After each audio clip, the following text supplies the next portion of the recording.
500 cartões de visita por apenas 6,99 €.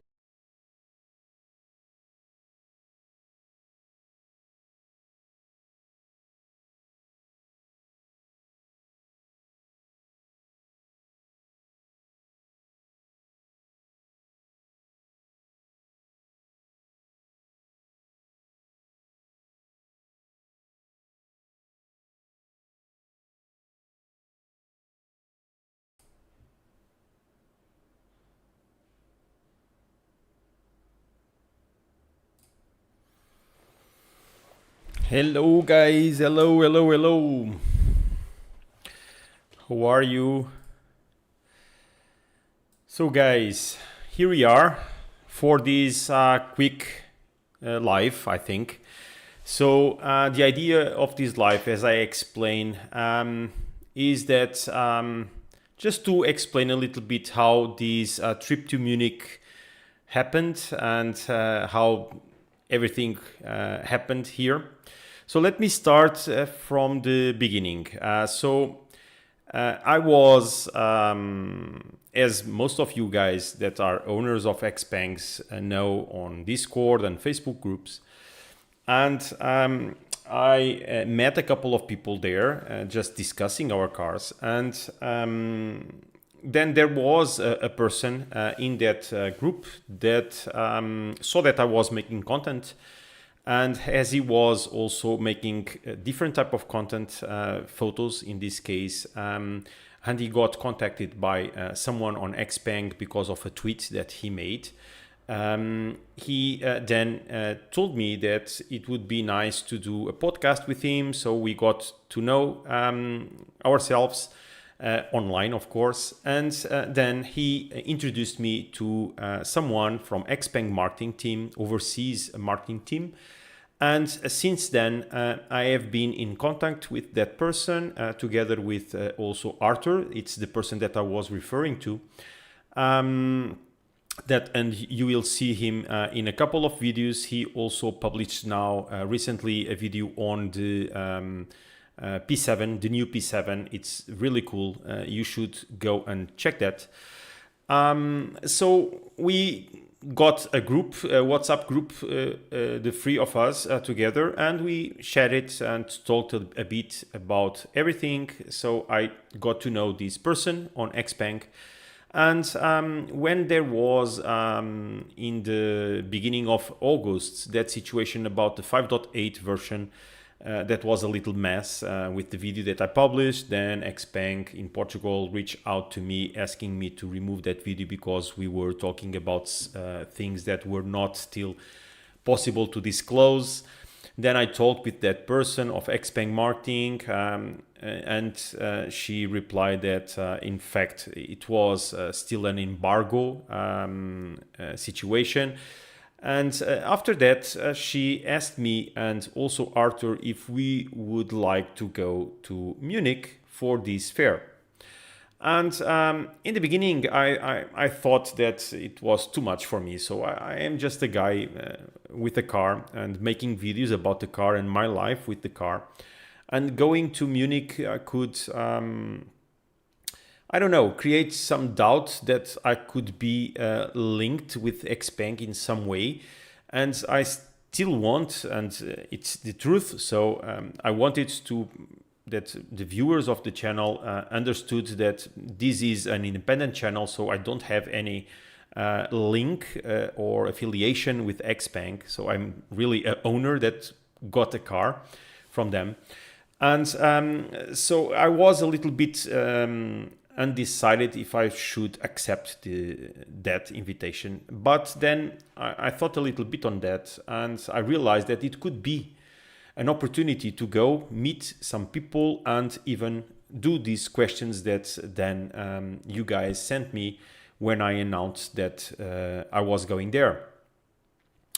So then I decided to go, and I told them that yes, I would be available to go.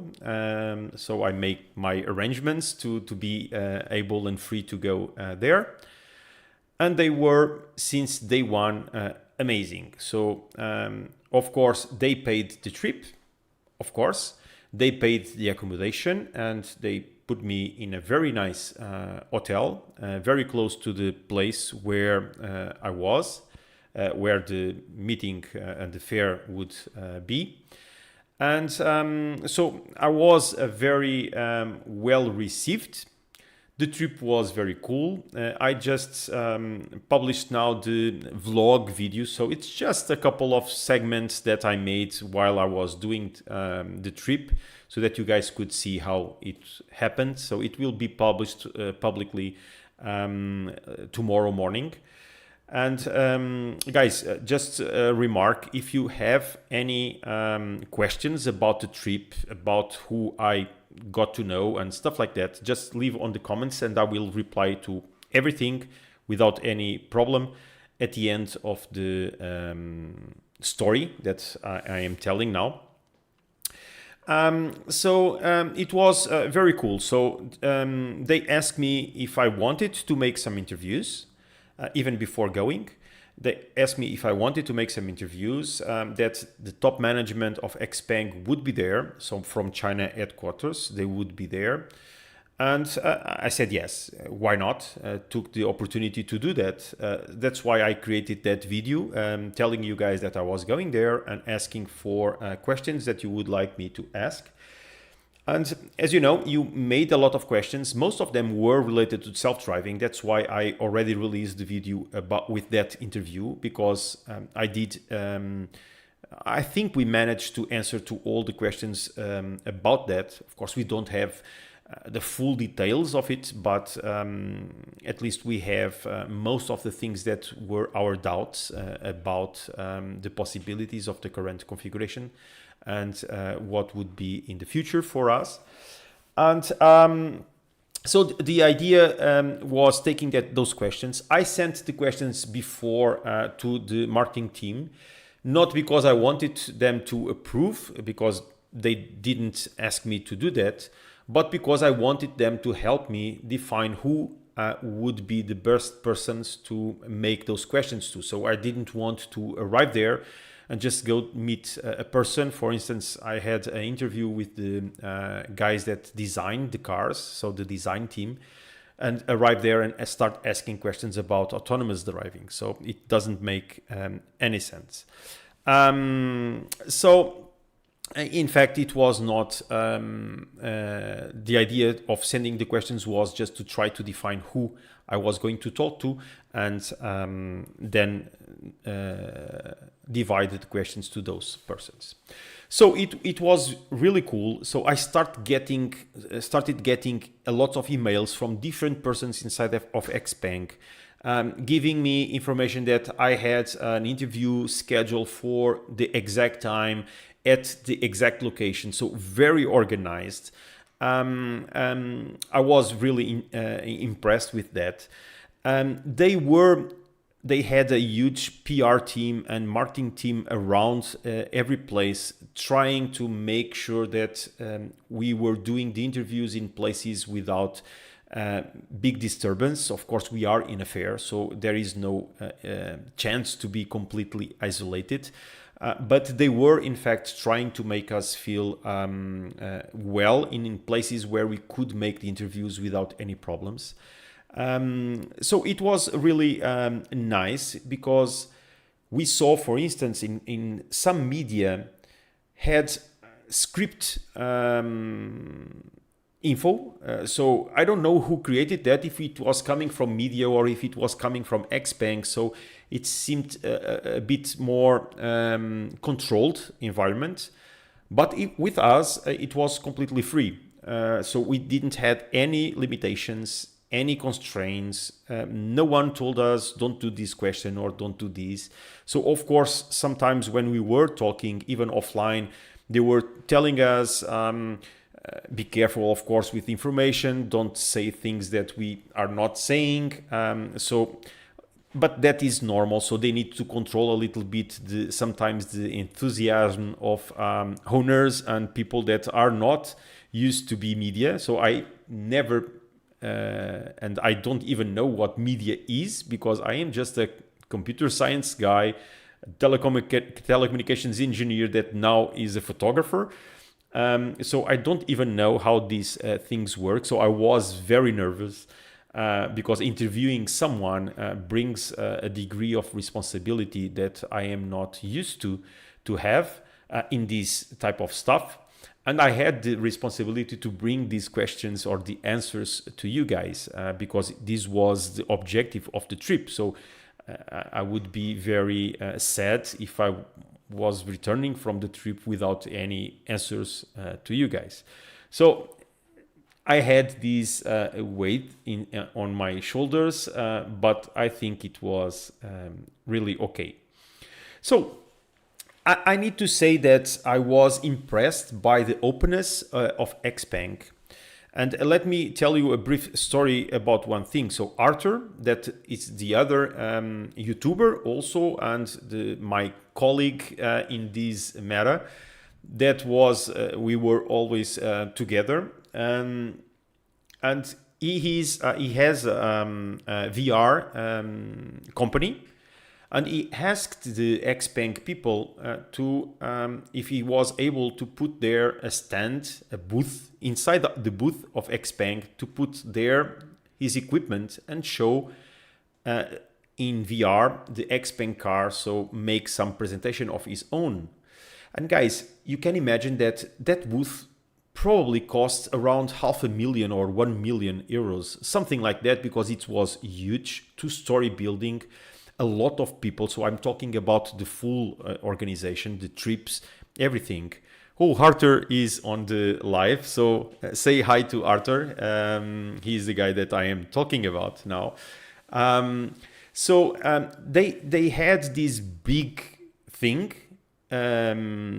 there to showcase their cars, and they had and gave the opportunity for Arthur to showcase his products also, of course, linked with XPENG, to show also the XPENG cars.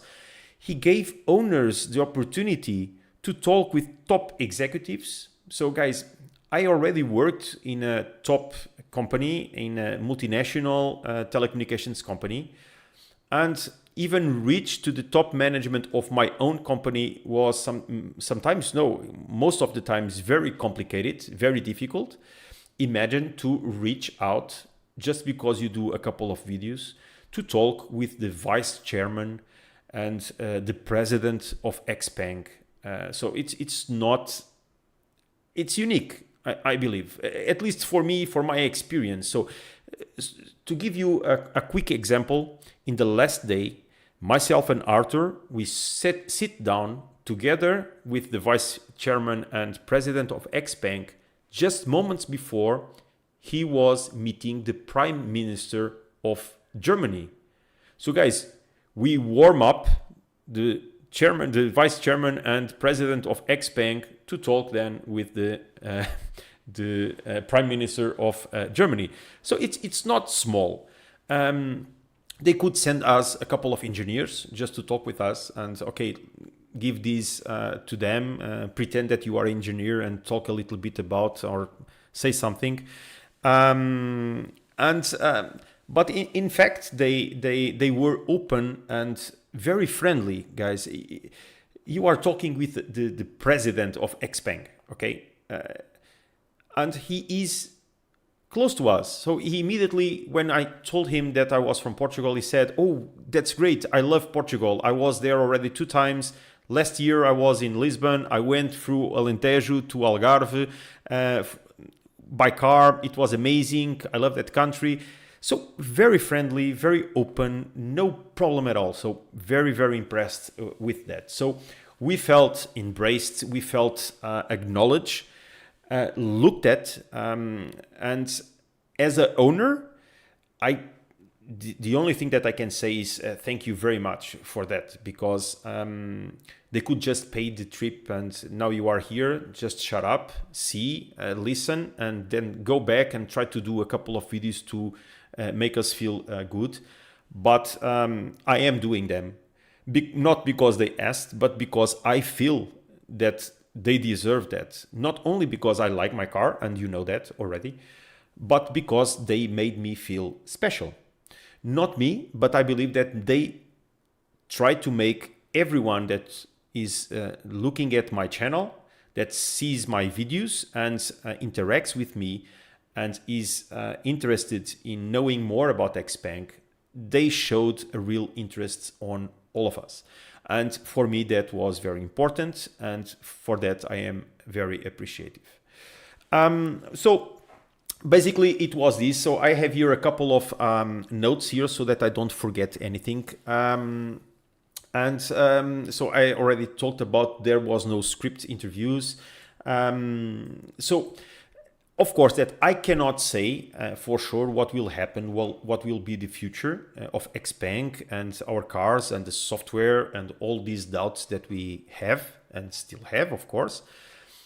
I don't know what will happen, but I am sure that what XPENG tried to do in this moment, in this fair, was to make a stance. It was to make a position to show off that they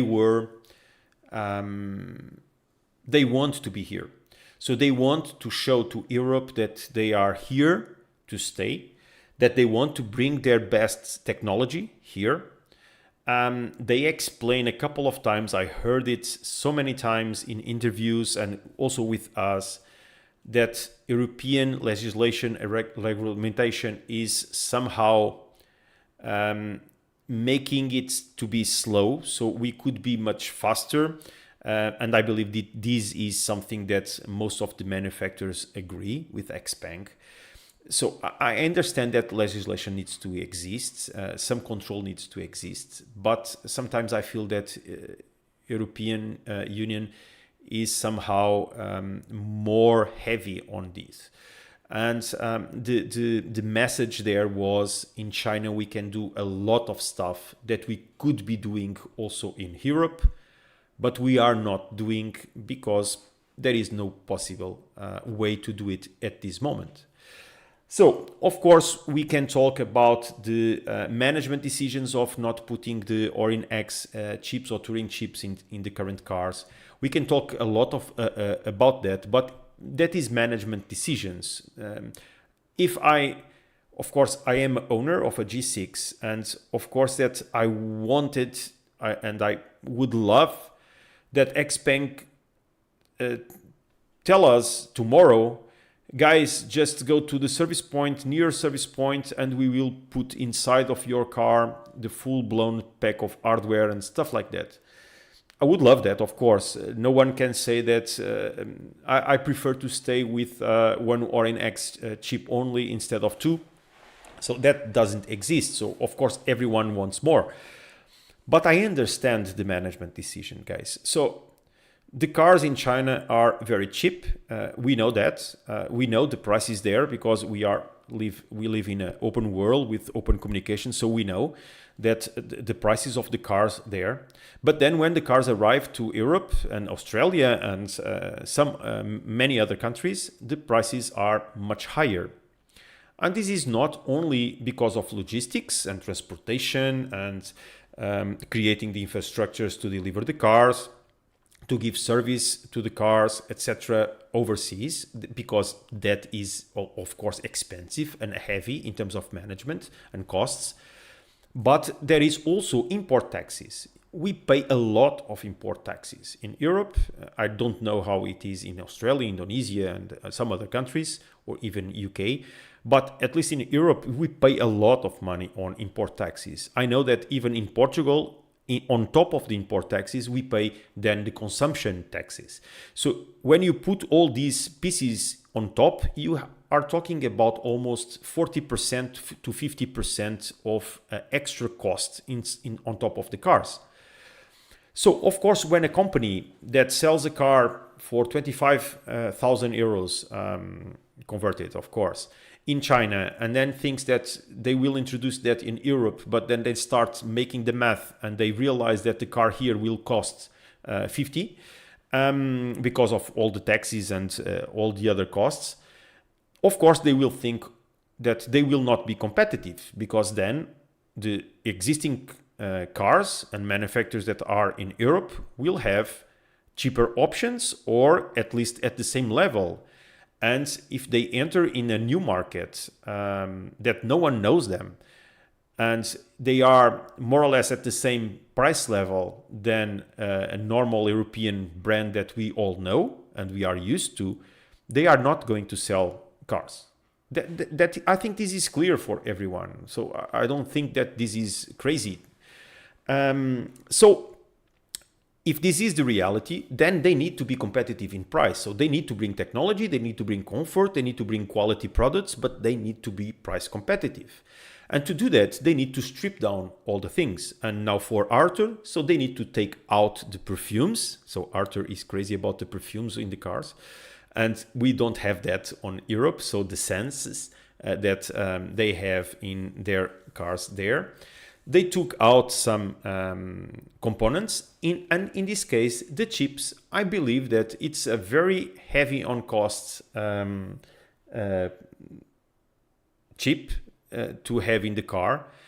And I think the management decision was, should I put there something that will cost almost 10,000 euros when it arrives to Europe, and will increase the price of a car 10,000 euros, but they will never use it because the current legislation, and from the conversations that we have with them, we will still need to wait 2, 3, 4, 5 years to have full self-drive, autonomous self-drive level 3 and level 4 in Europe. It doesn't make sense. So it's much better to strip down that, reduce the price, enter in the market, get customers, and then after, if you are successful on this first stage strategy, then you can then define the next steps. Retrofit the car, so installing the chips again in the cars if needed, if we reach the situation where we have access to level 3 and level 4 in Europe, they can very easily just drop the chips here. They are develop them, they are constructing, making them and delivering them to the car, so they can send a couple of them to Europe and install it in the cars and be ready for the future. So this can be a second stage, second step or third step or whatever. So it is possible to do. So I understand the management decisions, even if as a owner, I would prefer not to have all of that and already have the chips inside. But again, guys, we that are talking about chips, that we are going after all of these situations, we are not the normal owners. So normal owners don't even realize what is inside, so they are just driving the cars. We are, sorry to say, I hope I don't offend anyone, we are just geeks. We, altogether, we are geeks. We are persons that go a little bit further to know more about our cars, that know that someone is developing a Turing chip that can do level 4 of autonomous driving. I bet with you that if you go outside to the street and ask anyone that has a car, even a G6 or G9 car, they will not know what you are talking about. So this is the situation. So they made this decision. So I don't know what the future will reserve for us, but at least I know that they are interested in knowing that. One thing that I know is that they are trying to be closer to us. At least I got in contact with a couple of engineers from Candy's team, so I already explained that in the video. They are from Ada's team, and they are based in Munich. And I know that, for instance, they are going, if I'm not mistaken, guys, I didn't say in the video before because I was afraid to say it wrong, the country, but I think it was Denmark. So I know that they are going also to Denmark, I think, again. They will be here in Portugal next week. So for what they told me is that they are trying to go fight the problems. So to meet the owners and to meet the owners committees and groups that are making some complaints or informing that there are some problems. In Portugal, they are just coming to talk with some owners to understand what is good, what is bad, and what is good, what is bad, and to understand, so to be close to the owner. So, and I do believe that this is very good and effective, because as I told him, driving in China is completely different than driving in Portugal, and even or in Europe, and even inside Europe, driving in Portugal is completely different than driving in Italy, for instance.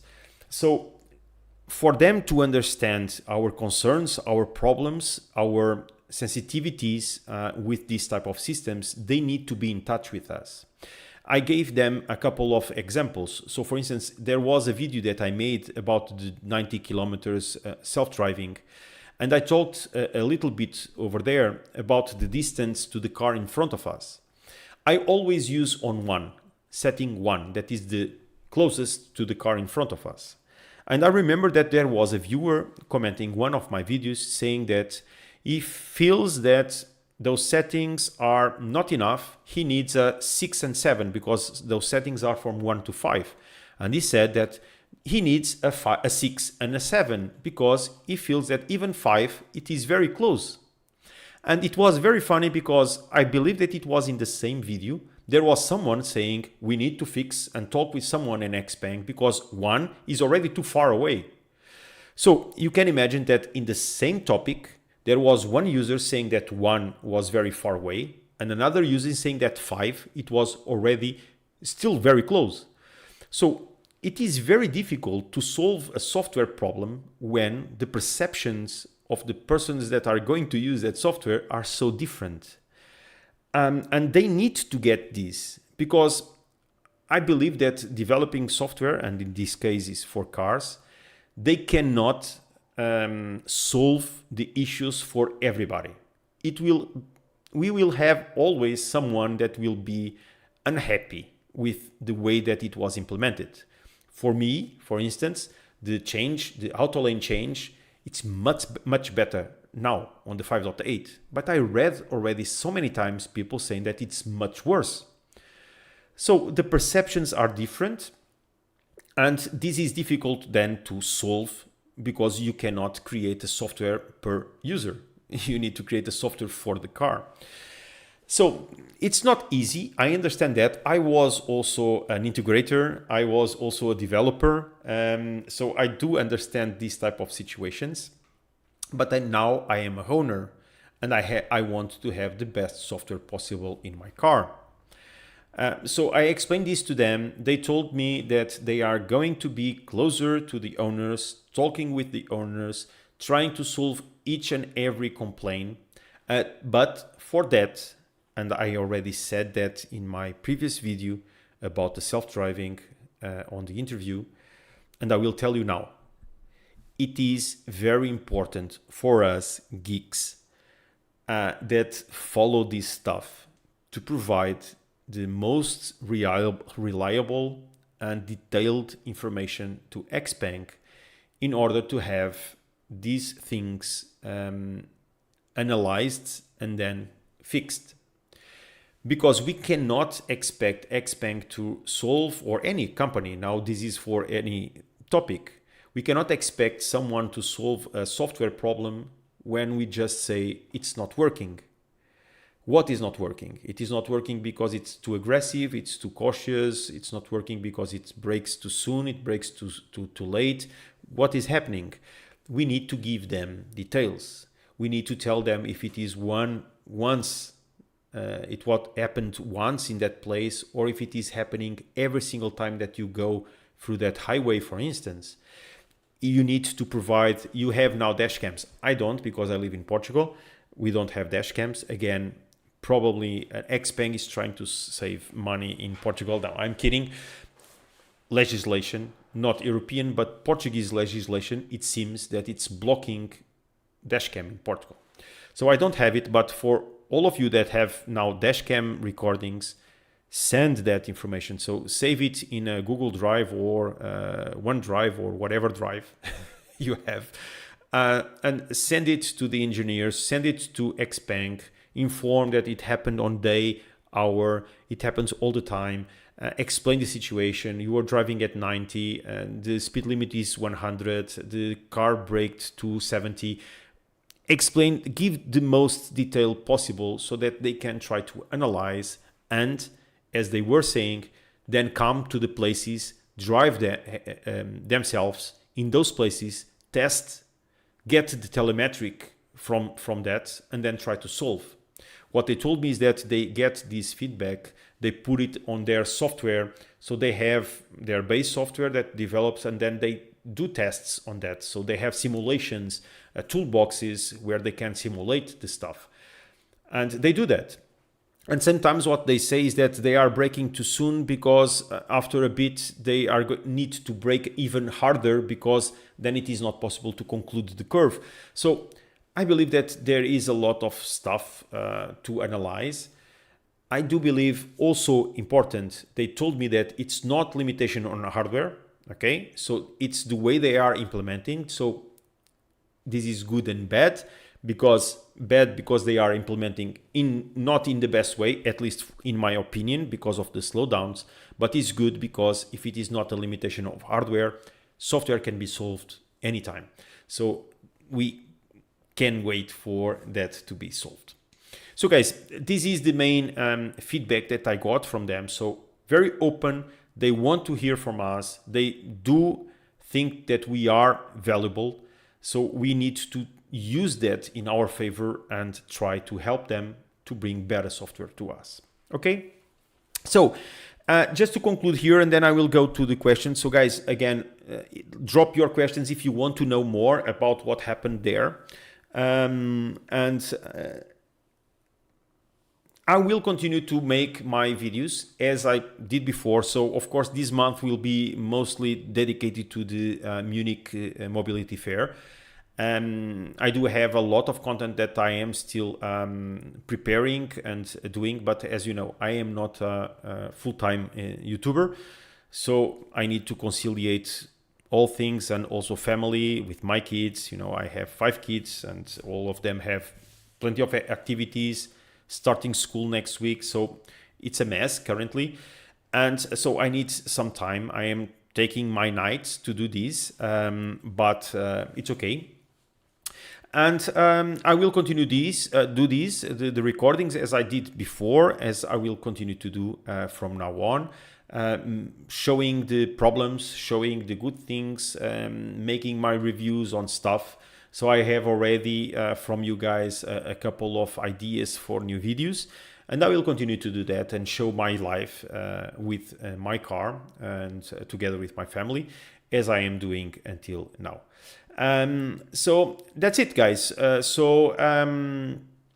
I think I've covered everything. So let me go for the questions here so that we don't make these bigger than it needs to. So first here, Miguel Fernandez, thank you very much. Miguel, it's just a friend that has currently one of my kids is over there sleeping with his friends, taking the opportunity of having the last days of holidays. And he is there watching also the live, probably not understanding, not Miguel, of course, but the kids are not understanding nothing that I am saying because they are small and they don't talk English. But probably they already disconnected. But anyway, so then AS sent here something that he deleted before, and I don't remember. I read it, but I don't remember what he wrote. Sorry. Then I have here, in Albino, did they give good food at the event? No. They had a cocktail party that myself and Arthur missed because we saw in the events, in the agenda, that it was at 6 o'clock, and in fact it was from 5 to 6. So we missed it, the cocktail. The rest, it was food that we paid ourselves. So there was no food on the stand. So no, we did not get food from them. But as we were in Germany, of course, myself and Arthur, we took the opportunity, of course, to try pizza. Yeah, we went 2 times to eat in an Italian restaurant. Don't tell anyone, but it was the closest of the hotel and we were very tired, so it was the only possible thing to eat. So then, does the future look bright for XPENG in Europe? What was your impression? Yes, as I already explained. I do believe so. So I do believe that in the next years, some Chinese brands will disappear. It's very fierce, the competition in China. And as they are coming overseas, the cost structure of those companies is getting bigger. And I don't believe that all of them will survive. And I believe that XPENG is doing very well. So they started small. They didn't try to go as BID, for instance, and go in all strength in Europe, Brazil, and stuff like that. But at the same time, they are entering slowly. Well, we cannot say slowly because they are already in 46 countries, I think, and they plan to reach 60 countries still this year, I think, if I'm not mistaken. So we cannot consider that slow, but they are making also agreements with Volkswagen. It's their strategic partner here in Europe. They are talking with the correct persons, so they are trying to get some influence inside of Europe also. And I believe that they are smart, and so I do believe that they have a big future in Europe. I do believe so. Yeah. And Arthur, again, hi. We had some fun. They had some fun with us. Yes, of course. So we started all the interviews with all these top management saying, guys, we are not media. So the idea here is just to talk, just to have a conversation with them, and not be an act like you are talking with media guys. And I believe that they had fun because we did talk with them as it was a coffee conversation, something like that. So I agree with you, man. So you indirectly shook the hand of the German. Yeah, indirectly. No, he did shook with my hand because I did it first. So yeah. Interview with the chairman coming next week. Yeah, so Arthur. So guys, go check Arthur channel. Arthur, leave on the chat your handle, please, so that guys can check that, because Arthur already released the P7 video that I will then react to that video, but he has already the video online. So if you want to meet the new P7, go check it. I was also recording, so it has my hands also in that video, so go check it. And he had the opportunity to interview inside a G9, to have a conversation for almost 1 hour, I think, with the vice chairman and president of XPENG. So guys, you can imagine that a G9 owner sat down inside the car and had a conversation with the president of XPENG, and he allowed all types of questions. I don't know what was discussed in that, so I am very curious also to check that video. So as soon as he releases, I will also mention that, so that you guys can see it. Let me go here. So Gary says, love the channel, intending to buy an XPENG next year, and I've learned a lot. New model G6 coming to Ireland in the new year. Old model only available here. Keep up the good work. Thank you, guys. So thank you very much, Jerry. Yeah, so I have the current one. It's still very good car. I do believe that the new one has some nice particularities, but it's more or less the same. So we have the 5C that it's amazing for the fast charging, and also the rear view that I had the opportunity. It was the first time that I saw the rear view mirror digital one. So I saw it on the P7, but it was the first time that I saw one. It is possible to disengage the camera version and just use it as a normal rear view mirror. So it's pretty nice. You see it very well. So I liked it. So I think it is a good addition to the new G6 also. So H Sound, you're right. I'm also a real geek. Of course you are. So everybody that is here, it's geeks. So I don't believe that no one. I currently have 16 persons on the live. I don't believe that there is a single normal owner that doesn't care about technology in here listening to me. No way. So we are all, oh, so one left. So probably there was one guy and he left. But yeah, we are all geeks here because we are interested on technology, on this stuff. So yeah. So I just joined the live video. Hello from Belgium. I will receive the new G6 in November. It's amazing, guys. I am curious to, I don't know when we will have the G6 here in Portugal and G9, the new cars. But I would love to test them. But it's going to be very late. So probably you will all see G6 and G9's reviews around the internet. But one day I will probably try also them and compare with mine. So Arthur again, question, how much do you think P7 should cost in Europe? So P7, I don't know. I would point to 55, 60 in the... I believe that it's the price of the existing P7. I think they will not go far from that, even though that I believe that the car worth much more. But as they are selling that car for around 30, 35K in China, if they are just putting the costs of the taxes and stuff like that, it would cost around 50, I would say. But then you have, of course, the importers and that sales margin of those importers. And so I don't know, but probably that. Then we have here Nasri. Hello from Australia. Very good points discussed. Thank you, man. Happy to hear that it will probably be possible to update the hardware if there is enough demand. Yeah, so they were very clear on that. I think on the interview, I was afraid that that question was not going to be answered or something like that. But I think it was even, could not be more clear than that. So they said, we did that already. We can do that. So, and I thought a little bit on that. And if this, the hardware, so the car itself, the structure of the cars are exactly the same. So you have for sure the placeholder for that chip on the car already. So it's just not there.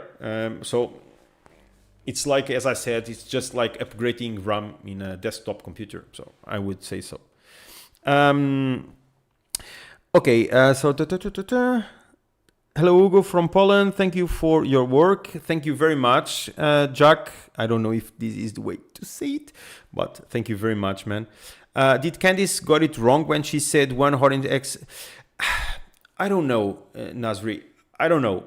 I noticed that also, but she said 120, then she referred to 150 something, and then she talked about some other numbers. And at that moment, I didn't have the numbers in my head, so I was not able to react immediately. Again, I'm an owner. I'm not a tech guy of cars, so even though that I like this type of stuff, I don't have all these parameters and stuff in my head, so I didn't react at that time. But I plan to send a message to my contact in XPENG just to try to clarify that, because I already saw this discussion in the comments and also in the Discord channel, so I will try to get that clear for us. So Andre here says, hello Hugo, I watch all your videos, but it's the first time I comment here on your channel. I have a G6 from April. Andre from Belgium. So Andre, welcome. And G6 is a great car. I would say, because I have one, it's better than the G9. No, it is not, but yeah. Hello from Denmark. Love the videos and keep up the good work. I love the interview with the developer, which was interesting, and I agree with you with the missing chips. So just a note, it was not a developer. She is just the senior director of autonomous driving center. So basically, she is the person responsible for self-driving for the ADAS topics. So not a developer, very higher than that. If it will be lower than 60K, it will be game over, Bjorn style. Yeah, game over. So we met. That's something that I forget to mention. So let me tell you guys this, because for me it was really strange, and I don't know if there is someone in the live that met me there. For me, it was very strange to be there and people coming to me and say, "Hi Hugo, I see all your videos. I love your content. Really nice to meet you." And I was like, what do people say when we are reach out like this? So I am not used to this stuff. So again, guys, I am a normal person. I just created this channel a couple of months ago, and I'm not used to this type of stuff. So it was fun and a little bit stressful at the same time. And I ask for sorry for all the people that came to me and talked with me. And I was like a stupid guy looking at a very beautiful woman without even being able to put two words together, because I am not used to this type of stuff. Also, as Arthur said, we met some good YouTubers, so guys that do this full time. So as Bjorn, some other guy that Arthur mentioned to me that it was very important. I think it's from the States, but I don't know the name anymore. But I think he's very good, also YouTuber. So it was fun to see media, to see great YouTubers that you just see on internet, and then also get people to talk with me and telling me that they knew me. So it was very strange, but very good. Thank you all for reaching out. It was very good to meet you guys. And then we have here Andre saying, "I like the old G6 better." I also, because I don't have money to buy a new one, so I do prefer my car forever. So yeah. Will they fix the FM radio problem? No radio stickers. I've seen the new G6 2 days ago in France, and it was still not fixed. So let me be honest with that. Don't expect a fix on FM radio or DAB plus. Because I do believe that they messed up with that. What I mean with this is that we look at China as, I don't know, how do you look at China? Let's not go on that way. But they don't care about FM and DAB+. They look at the future as internet. And I think they put together components to provide that because it was needed to have it in Europe and the overseas market, but it doesn't work well. To be honest, for me in Portugal we don't have DAB plus, but we don't have DAB plus, but we have radio FM. And I was very used to use FM radio, but I am currently using TuneIn. So just to say that I don't expect them that they are going to solve the hardware issue or the basic problems.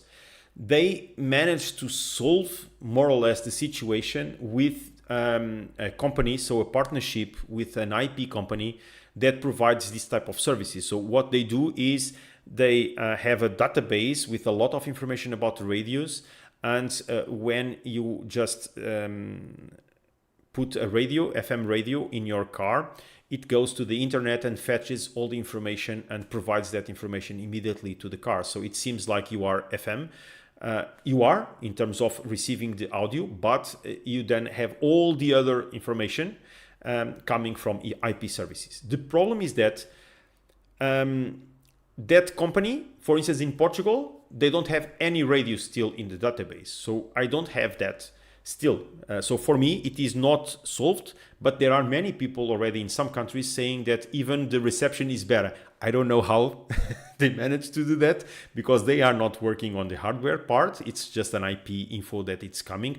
Probably, I don't know if that IP helps to synchronize better or to fine tune the FM frequency or the digital audio broadcasting frequency. I don't know, but they say that it got better also on the audio. But I would expect then in the next months, with the increase of information on that database, that everybody will have that problem more or less solved, but it is not going to be solved in the FM radio itself. Okay, it's going to be as a workaround. Let's call it like that. Okay. So another disappointment was they advertised that there will be double layers on all windows. That's not the case, only on the front windows.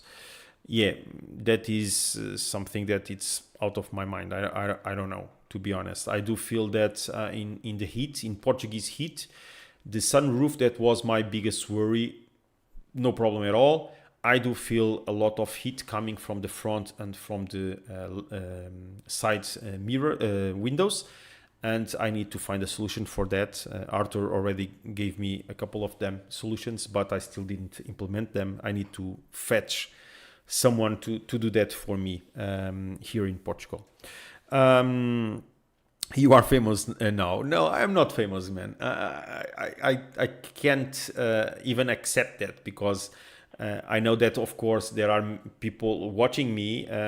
It was very difficult for me 6 months ago to do this, what I'm doing now. So it is being a learning experience for me. And I'm feeling great. I am having a lot of fun. That's why I'm continuing doing this. But I don't consider myself famous, of course. I'm just doing a couple of videos. I also watch Bjorn. Yeah, Bjorn was the person that he didn't make me buy the car, but it was one of the persons that I watched the videos of the G6, and I got curious about the car, and then made me search more information on that. Nasri, any more news about the supposedly private auto from France, the one that has Google Maps integration? Is it real?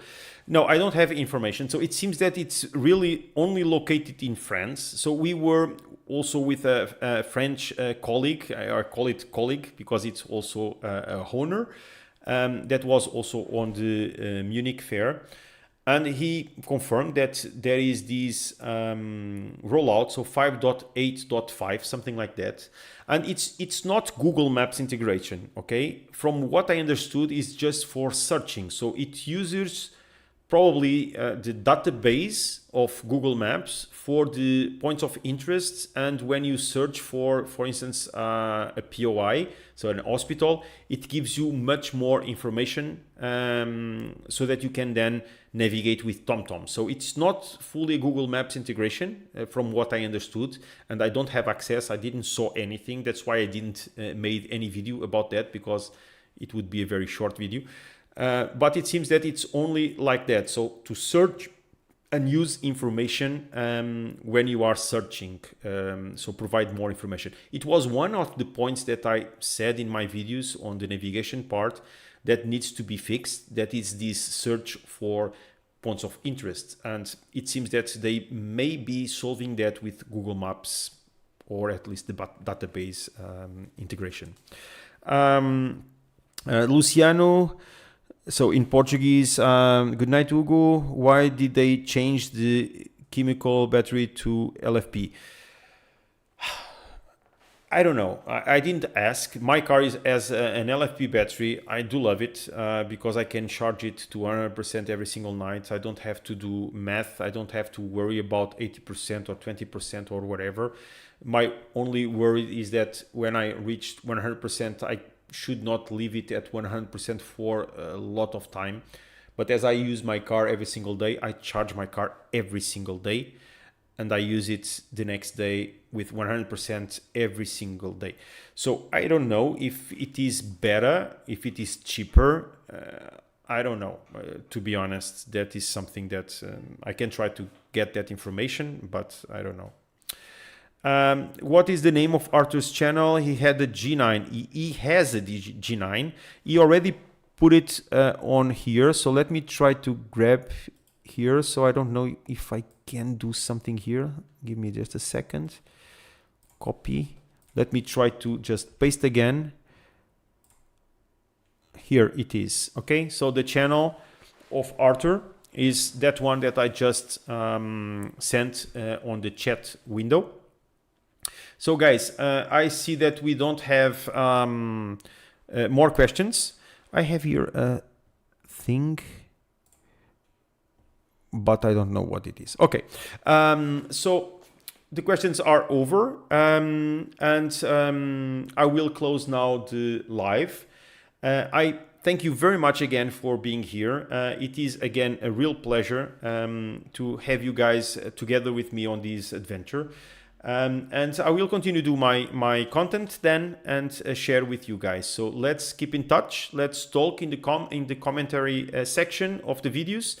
And I will do then the next live will be on the end of September for the recap of the month, as usually I do. And that's it, guys. So thank you very much again. It is a real pleasure to have you guys with me. So thank you. Thank you, guys. Bye-bye.